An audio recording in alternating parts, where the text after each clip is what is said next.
Halo semuanya, selamat datang di channel AHA Misteri. Pada video kali ini, kita bakalan membongkar tentang mesin pendeteksi kebohongan. Informasi tentang mesin yang bisa mendeteksi kebohongan seolah-olah diterima sebagai fakta oleh masyarakat umum di seluruh dunia. Karena kemampuannya untuk mendeteksi kebohongan itu, mesin yang disebut poligraf ini tentu akan menjadi unsur penting dalam kehidupan kita. Sekarang, mulai dari interview terhadap para kriminal dan wawancara games dengan artis di televisi membawa mesin ini saat menayangkan pertanyaan-pertanyaan penting. Tujuannya ya untuk melihat apakah jawaban mereka itu benar atau bohong.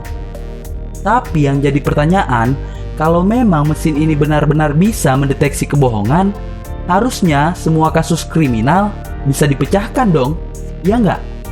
Termasuk kasus korupsi di Indonesia. Tinggal wawancara aja tuh semua pejabat dengan mesin ini. Penuh deh penjara kita. Tapi kenapa ini nggak dilakukan? Jawabannya karena ternyata fungsi mesin ini sebenarnya bukanlah untuk mendeteksi kebohongan. Jadi mesin yang disebut poligraf ini sudah ada sejak tahun 1902.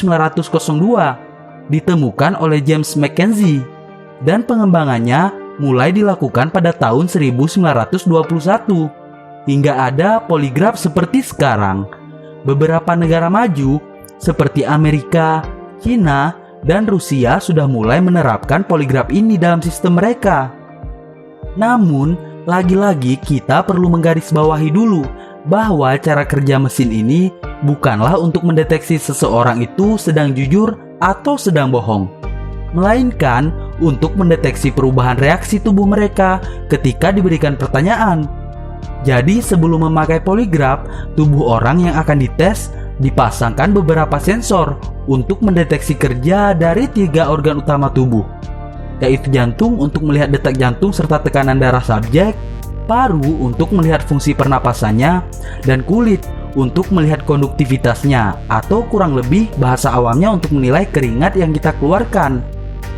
Dari data 3 organ ini, kemudian akan direkam dalam bentuk grafik, lalu hasilnya dibandingkan dengan keadaan orang yang diperiksa dalam keadaan normal. Kalau ketika sedang grogi atau gugup, pasti dong ada perubahan pada tubuh kita. Ya, beberapa tandanya jantung berdetak lebih cepat, nafas meningkat, dan juga keringat yang keluar lebih banyak. Nah, landasan inilah yang dijadikan dasar kenapa alat ini disebut pendeteksi kebohongan. Jadi yang diperiksa itu reaksi tubuh manusia, bukan dia sedang bohong atau tidak. Tapi kredibilitas dari alat ini masih diperdebatkan oleh banyak ahli. Dari sejak alat ini dikeluarkan sampai sekarang pun demikian. Kalau bicara keakuratannya sekitar 80-90%. Namun alat ini bisa dikelabui juga jika ada orang yang telah melatih reaksi tubuhnya ketika berbohong. Ada banyak ilmuwan yang memperdebatkan keakuratannya. Misalnya Prof. Albert Fritsch. Dia mengatakan masalah utama dari mesin ini adalah ia digunakan untuk mendeteksi grogi atau cemas, bukan untuk melihat seseorang sedang jujur atau enggak. Jadi waktu lagi ditanya-tanya, jangankan pelaku utama, orang yang nggak bersalah pun bakalan grogi kalau dalam keadaan penuh tekanan dituduh sebagai kriminal dan diwawancara. Kami pun cukup setuju sama profesor yang satu ini. Bayangin aja, kalian yang nggak tahu apa-apa tapi tiba-tiba dipanggil polisi karena diduga membunuh orang. Selain kalian, ada 4 orang lainnya yang juga suspek. Kalian bakalan diwawancara sama poligraf ini nih. Takut nggak? Ya jelas lah, pasti cemas. Tiba-tiba kita dituduh kok. Selain itu, ternyata pertanyaan yang diberikan juga tidak bisa sembarangan, melainkan harus pertanyaan yang sudah disusun dengan metode tertentu. Jadi metode yang digunakan itu adalah control question test. Pertanyaannya sudah terkontrol. Ada pertanyaan yang jelas jawabannya, misalnya suspek disuruh menulis angka 1 dan ditanya angka berapa itu. Lalu ada juga pertanyaan yang berhubungan dengan investigasi.